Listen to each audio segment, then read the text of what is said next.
Bienvenue pour ce 11e dossier expert du commerce international. Le thème aujourd'hui, la gestion interculturelle du management et la négociation internationale. Alors l'interculturalité, une vaste notion qui implique que pour pallier aux différences culturelles, eh bien, il faut savoir s'adapter. A tout de suite pour rejoindre nos invités.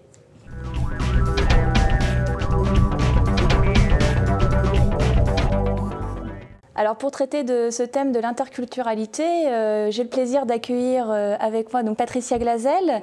Bonjour, directrice du service consulting de Berlitz, donc une entreprise spécialisée dans la formation interculturelle. Sylvie Chevrier, bonjour, maître de conférence à l'Université de Marne-la-Vallée et auteur également du livre Le management interculturel. Vincent Montenero, bonjour, donc co-directeur de l'entreprise EMC2, une entreprise qui accompagne justement, une société qui accompagne les entreprises et les institutions à s'acclimater quand elles partent à l'étranger. Et monsieur Frédéric Ibanez, bonjour, directeur de l'entreprise Alphatrad, donc un des leaders européens des sociétés de traduction à l'étranger. Tout à fait. Voilà. Alors tout de suite pour commencer cette émission, on va d'abord parler donc du terme de l'interculturalité. Qu'est-ce que c'est exactement? Qu'est-ce que ça traduit? Sylvie Chevrier, je vous pose la question. Comment pouvez-vous définir l'interculturalité? Alors, quand on met en contact plusieurs cultures, ça peut se faire de différentes façons, soit à travers des personnes déjà, quand l'une par exemple part à l'étranger, dans le cadre d'une expatriation par exemple, dans le cadre du tourisme, donc on peut avoir de l'interculturalité à travers la rencontre entre des personnes. On peut aussi, en particulier dans le monde des entreprises, avoir de l'interculturalité plus discrète, par exemple lorsque l'on conçoit un outil de gestion dans un pays et qu'on l'importe ou on le transfère dans une filiale dans un autre pays. Et en fait, le cadre de conception de l'outil va être aussi culturel, ce qui fait que les gens qui vont être amenés à l'utiliser vont être aussi, je dirais, dans une situation d'interculturalité, même si cette situation est parfois méconnue. Alors ensuite, quand on regarde quelles sont les diversités, la différence entre les cultures, on a un premier niveau qui va être un niveau de différence de pratique. Donc quand on va à l'étranger, on voit bien qu'il y a des coutumes, des us un petit peu différents.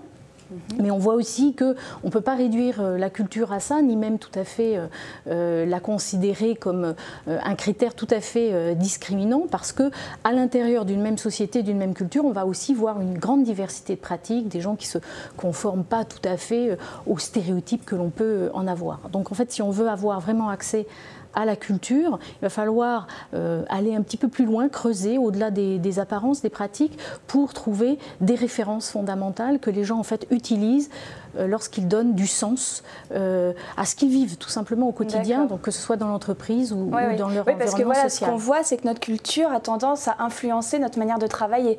Notamment, on voit là par exemple un dernier sondage de Mobility International qui explique que le top 3 des destinations, ce sont les États-Unis, la Grande-Bretagne et la Chine. Alors justement, qu'est-ce qui caractérise ces pays? Je suppose qu'ils ont leur culture est différente, donc leur culture d'entreprise également. Patricia Glazel, vous voulez en parler?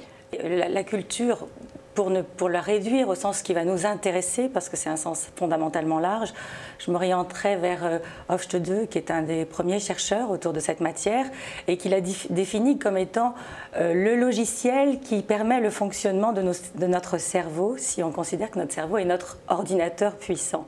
Et c'est un peu aller à l'intérieur de ces différents logiciels qui nous font fonctionner que l'étude de l'interculturalité au niveau des entreprises et des êtres qui interagissent à l'international. Alors je dirais qu'évidemment, on s'est rendu compte que l'international est une dimension qui est beaucoup plus importante aujourd'hui dans les échanges, dans les affaires, que